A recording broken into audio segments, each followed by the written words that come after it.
ешқандай бұзылушылық жоқ дейсіздер. Бірінші сұрақ. Көрдіңіздер, таудың үсті. Біз етекте отырмыз. Ана таудың үстіндегі қазір міне жауын маусымын көріп тұрсыз. Бәрі сайға ағып жатыр. Байқадыңыздар ғой? Байқадыңыздар. Теріс ағып жатқан шығар. Рас қой? Рас. Екіншісі, қызыл кітапқа енген қаншама өсімдік, жан жануар бар. Доказать еттік па? Доказать еттік. Оны қайда жоққа шығардыңыздар? Мына суға кететін болса, суда ең таймен деген балық бар. Доказать еттік па? Халық доказать етті. Жүгіріп жүріп жанымыз үшін садаға деп доказать еттік. Рас па? Рас. Үшіншіден, рұқсаттары жоқ. Ана салып саған жолдарын көрдіңіздер ма?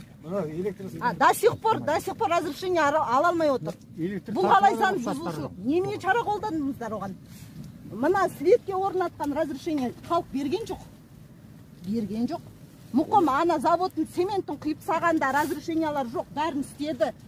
Разрешениялар жоқ, бәрін істеді.